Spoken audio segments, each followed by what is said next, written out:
Referee University Ref Talk, the 30-minute podcast. By the way, Graham is excited. He's waiting. I bet he is. You gonna give him a shout out? This ain't preteen girls. Our first Ref Talk podcast welcomes Mike Merrick, 13-year youth sport official, our provincial supervisor and West Winnipeg assigner.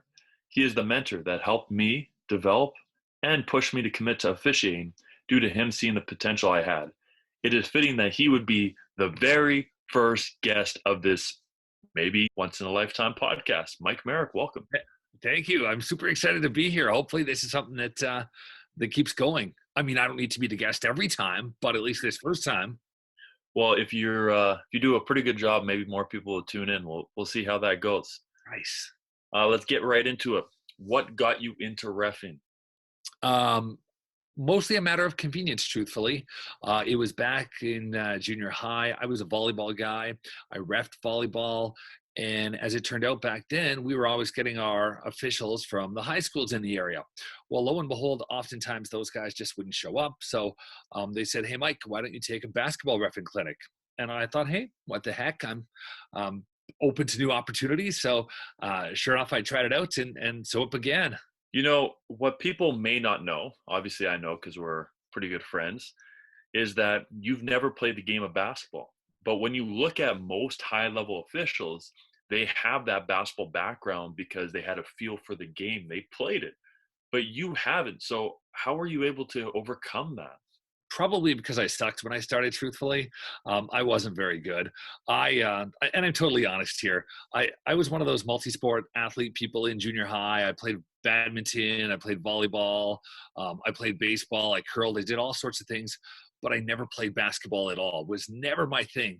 And I remember back in grade 8, I decided, I'm going to try being the manager of the basketball team, just because it gave me an opportunity to hang out with my friends and do things and kind of just get out of school now and then. And it seemed like a lot of fun. So from there, I learned the game.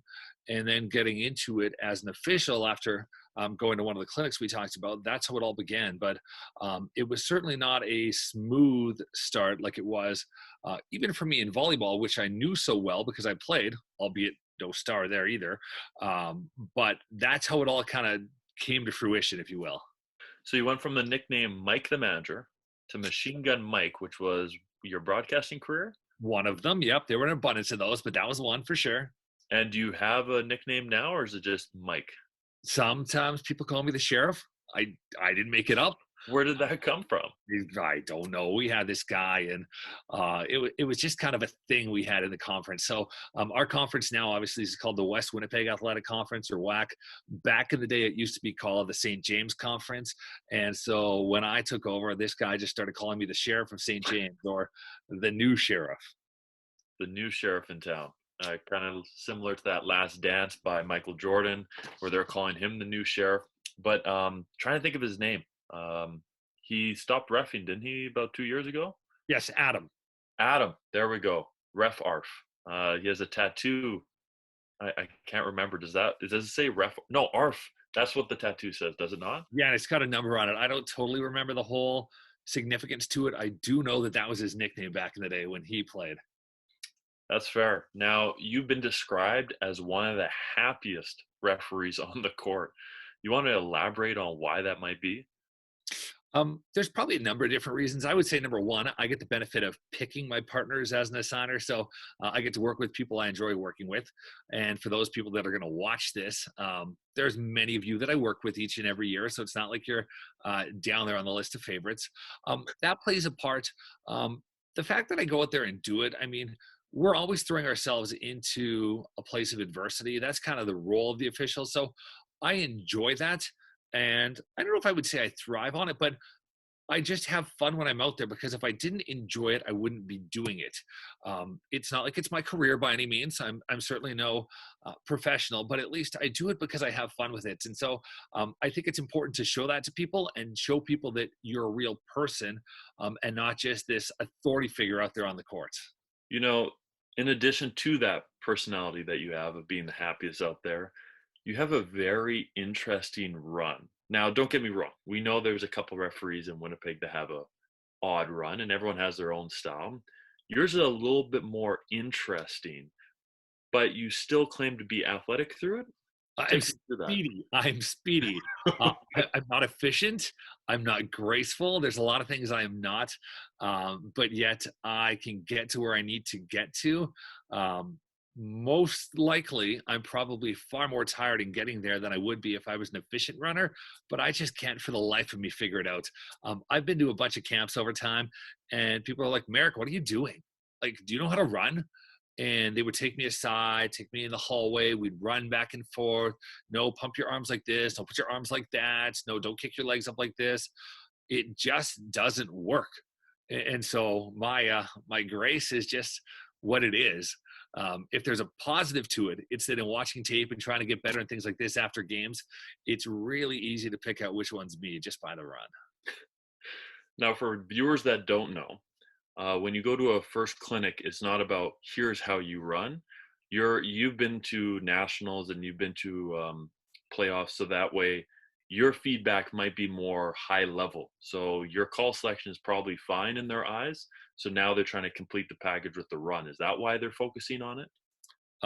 Probably because it's so distinct and maybe awkward. Like, I don't know if awkward is entirely the right word, but it's not an efficient run. And I think a part of it is believability would make me look more efficient and make me look more athletic. I think that's the term they always talk about is, Merrick, you'd look so much more athletic if you could run properly.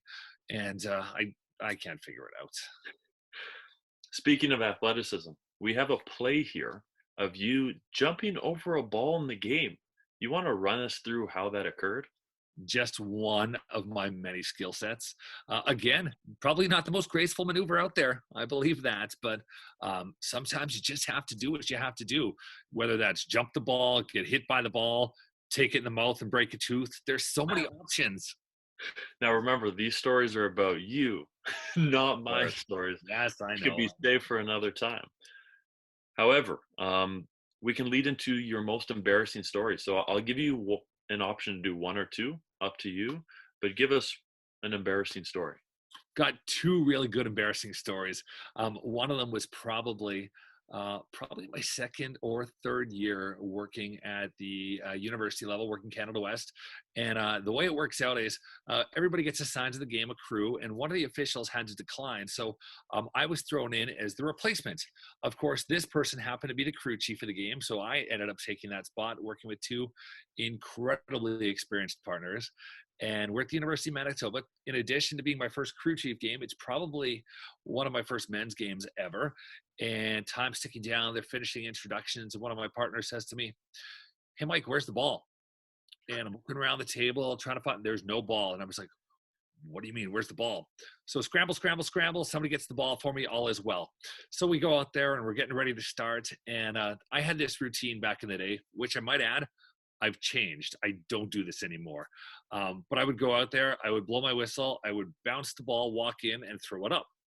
And so I blew my whistle, bounced the ball, and it went off my foot and rolled pretty much into the corner of the gym at the U of M. Devastating. Now, the thing about that, as referees know, you only get one jump ball. So if you messed up the whole dribble, now that toss better be nice, else you're pretty much making two mistakes in the same play. Yeah, toss itself was great when we finally got to do it on the second take. What a terrible way to start. Like, embarrassing, awful. That's why you decided to stop the dribble. It's done. It wasn't working for me. And again, it's not like I have this high skill set out there on the court that I was like, oh, I'm going to do this behind the back, toss it around, put it up, out, gone. And now you said you had a second one? Yes. Also in my university time here, I did a little weekend adventure out in BC. So I was working at UBC at War Memorial Stadium there. And I remember the U of R was out there. So it was Regina against UBC. And I was standing on the baseline as a lead official. And Regina was it was in their offensive area. And their captain came, and he was a big, tall guy with a beard. And he kind of bounced off a screen and came flying through the air at me like this, like a bear, and tackled me to the ground. And so they have signboards at UBC. So the signboard fell, then I fell on the board, and then he fell on top of me. another one of my finer moments out there. So what was the call? I'm glad you asked. My partner asked the exact same thing when he came over, and I was like, Jim, help me. Help. Snapped a button off my pants. Took me a second to get off and start going. And of course, had to get going right like that. But yeah, that was another fine, memorable moment. I think the last time I heard someone collided with a player was at a university championship from Manitoba ref. Oh, yes. Worst play of the day. I think I remember that too. If we can find that, that would be very entertaining. If not, maybe we try to get that official on the podcast and hear his thoughts on it. Do it. Do it. So let's switch to a serious note now. One of your great traits as a referee is your ability to communicate well with players and coaches. How did you attain and develop that skill? Definitely something that didn't happen overnight. And it's funny. It's one of those things that it just takes time to get good at. And I won't even say I've mastered it. I think I've gotten a lot better in the last couple of years even. But you never really master it because you're always learning. I think the big key to communication, at least for me, is just being a nice person. And if you can bring that nice person mentality onto the floor, people will see it and they'll believe it.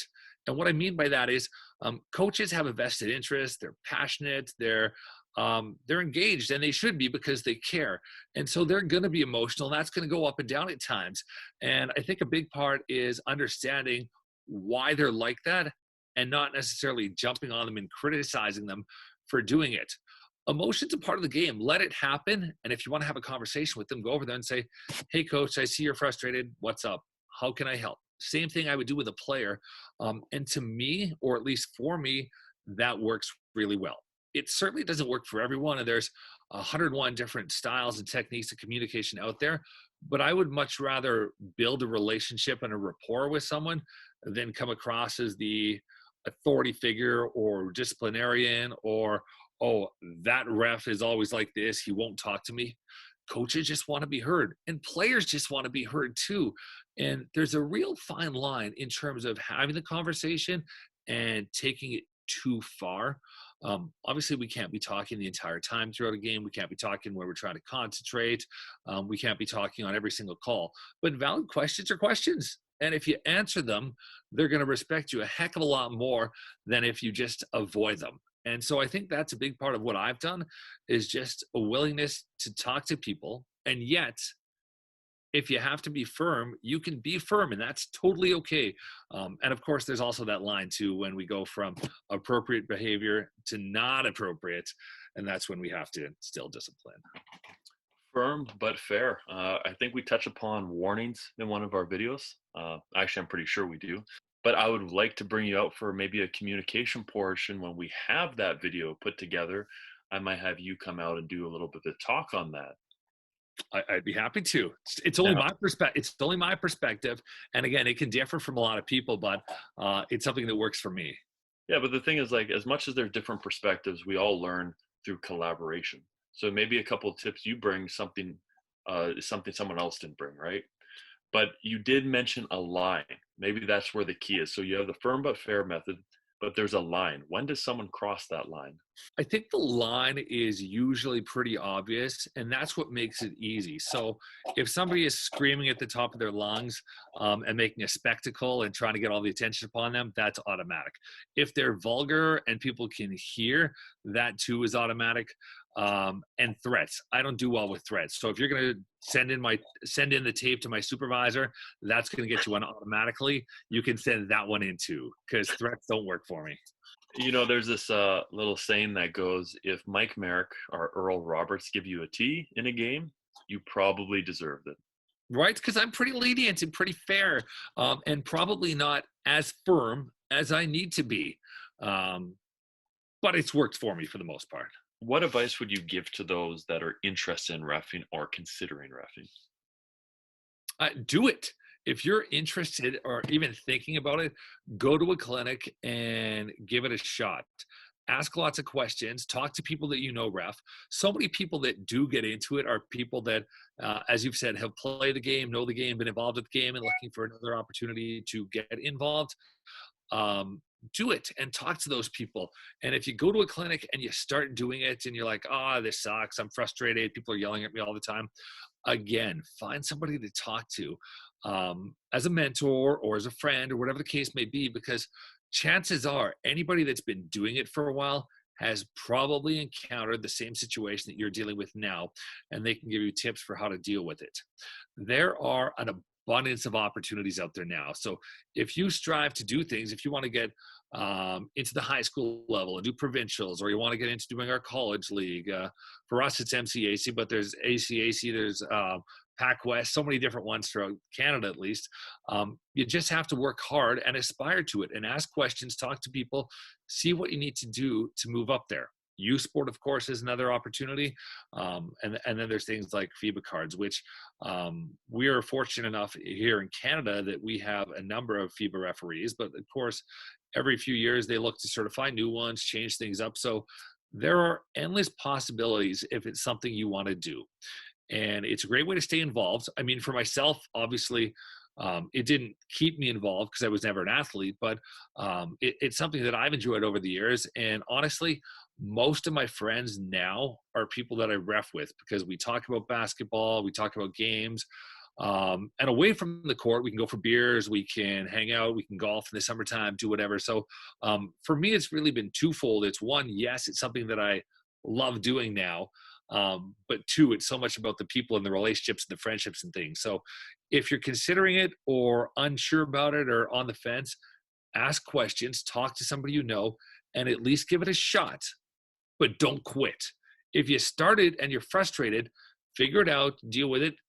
It can truthfully not be for you. There is certainly the chance that you're like, I don't know if this is for me, and that's totally fine, but at least give it enough of an opportunity to say, okay, I've tried it for a while, I did a season, I don't think this is my thing, and go from there. Yeah, I think the relationships on top of the passion for the game and enjoying being a part of the game still is what keeps a lot of referees there. But like you said, the group and the feeling of being together. Just Yeah. camaraderie, that's the word. Yes, our group goes out all the time. We do fun things. We have wind-ups, get together, go out for drinks after tournament, stuff like that. Just fun things, and we can laugh and we can be real, and there's no huge egos. I mean, we're just a bunch of guys laughing about stuff, making fun of each other. And that's the best part is, and we have some female officials as well. We don't have an abundance of them by any means, but we certainly have a couple, and they're just as much of an equal and part of what we do, or going out with the guys. I use guys as a generic term, as anyone else. Now let's move down the spectrum a little bit. For those referees that are in reffing, so not people that are interested in reffing, people that have been around the game, what advice could you give them? A lot of the same information. If you've been there for a while, you're obviously doing it and enjoy it. So then you have to ask yourself, are you content with what you're doing now? Excuse me, or are you aspiring to something else? And if you are aspiring to something else, you just have to figure out what the channels are and how you can get there.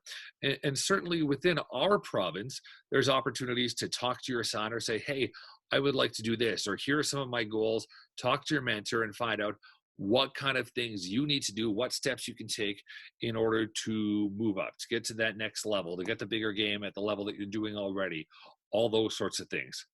Obviously, another means is a development camp, and those are always fantastic because, yes, there's certainly a cost to them financially, but you get to go and you're inundated with information the entire weekend, and it's from people that probably haven't seen you, so they don't have any preconceived opinions, notions, anything. They're simply out there giving you feedback because they care. And so those are also a really great opportunity to learn, but also to self-advertise and advocate on your own behalf that, hey, here's who I am, here's what I want to do, here's why I'm here, and that too can take you a long way towards getting better.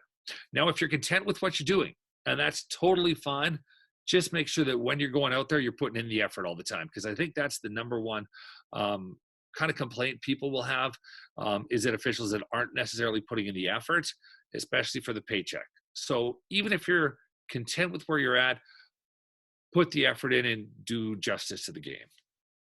Okay, the last thing I'm going to ask before we switch the gears is that when you look at a referee, what would be their ideal things that they should have? Oh boy, that's a new one. Obviously, you should be fit. I Very think good. that's a big part of it. You should be knowledgeable, so you need to know the rules. Take the time to learn them. You don't need to know the book inside out, and don't have to read it every single day. But read it kind of here and there, and make sure that you know the stuff. And if you want to throw it on your night table and do this in nighttime reading, that's a great opportunity.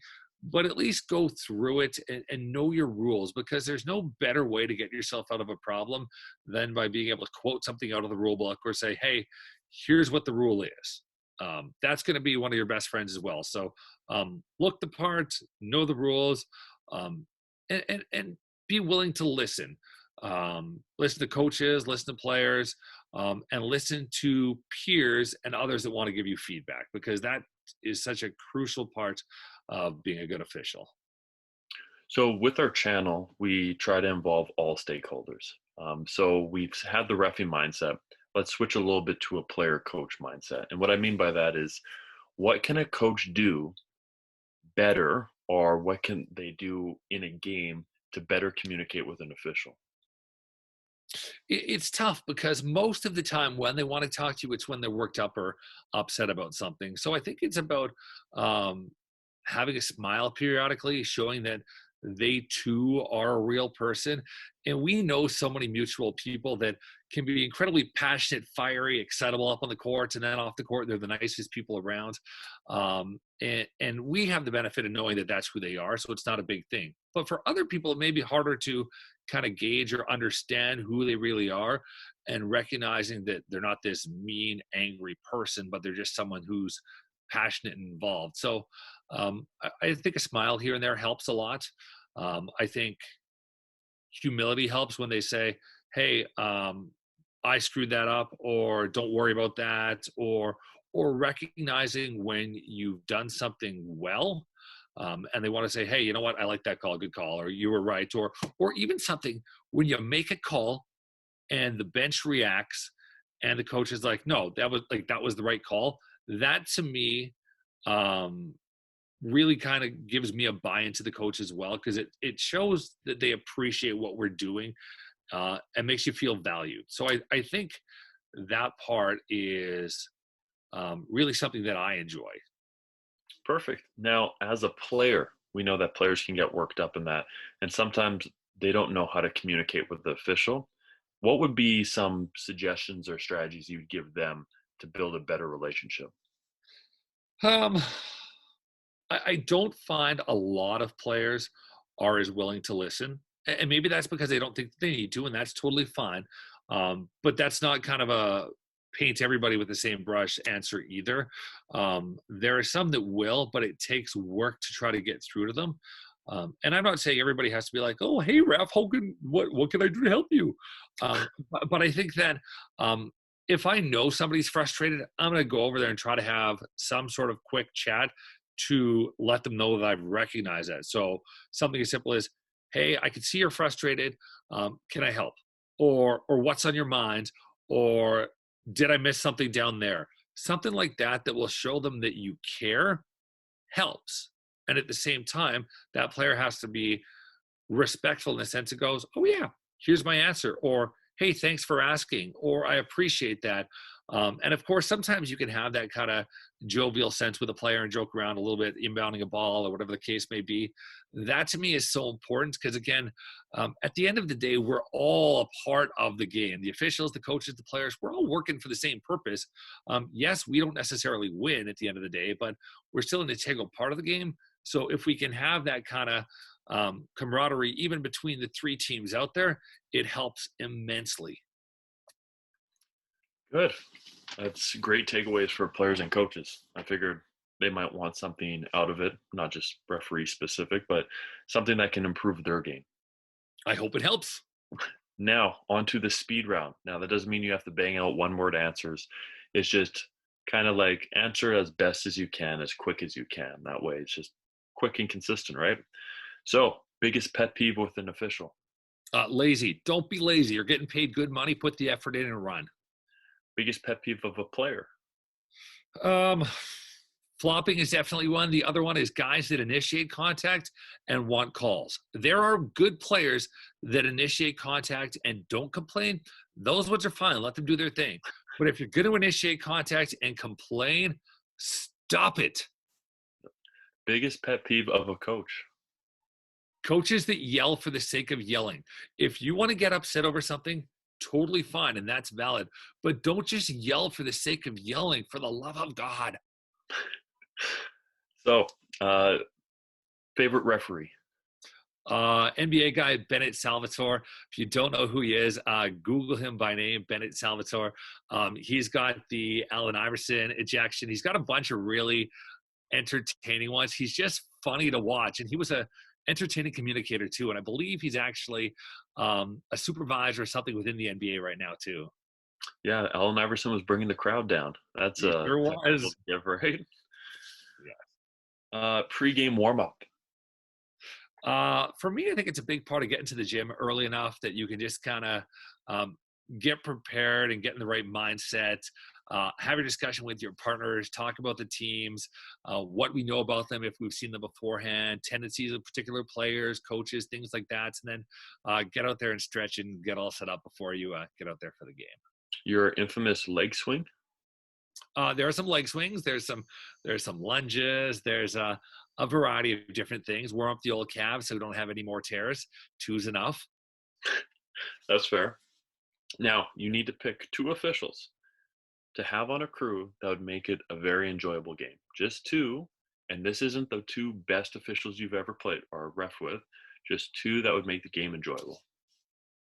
God, there's an abundance of them. I'm going to pass on that one, I think. You can't be diplomatic in this. This is a question for you. No one should be upset, you know. Maybe Nazer will phone in and go, hey, how come you didn't pick me? Shout out to Nazer if he's around. But just pick 2. I'm sure no one will be upset. You and because you're always funny, you're the life of the party. Super entertaining. Always nice to work with a prodigy. And I like Andy Russo because he's about half your height. You are 2 Andys tall. Guaranteed if anyone saw Andy, they would know who he is. He's the short guy that is super friendly like you, right? Yes, always smiling. Would you say he's the funniest official in Winnipeg? You probably. He's entertaining. He's a little goofy at times, but like the fun goofy, not a bad goofy. He's not like awkward goofy. I'm awkward goofy. He's just funny and friendly. Well, Mike, thanks for taking time out. I know that you have the dollhouse in the back that you're probably playing with while you're waiting for this Zoom meeting to go on, but I appreciate you taking time away from that. Barbie and Ken are calling, actually, yes. You know what? I'm in my bedroom, so it really doesn't matter. It's just the situation we're in makes it a little bit fun, right? It's the way the world is. Do you have any final thoughts or things to say before signing off? No, this was fun. I'm excited to I would say watch myself, but that just goes back to the ego thing from earlier. But I think there's tons of opportunities for this to succeed and prosper, and I look forward to watching more of them and seeing what kind of other entertaining things can come to light. Well, the thing is, if it's successful and there's enough want for it, maybe there'll be more episodes and maybe there'll be questions that people have, and maybe you can be a guest that comes in later on, you know? Maybe it could just be the 30-minute podcast with you and I. But we would need a lot of topics to talk about. That could be a separate idea. Send them on in. Send them on in. If we get enough views, maybe we can look down that path. But we got to be, desirable. Yes. Not in high demand yet. We'll see. But thanks for coming on. Hey, my pleasure.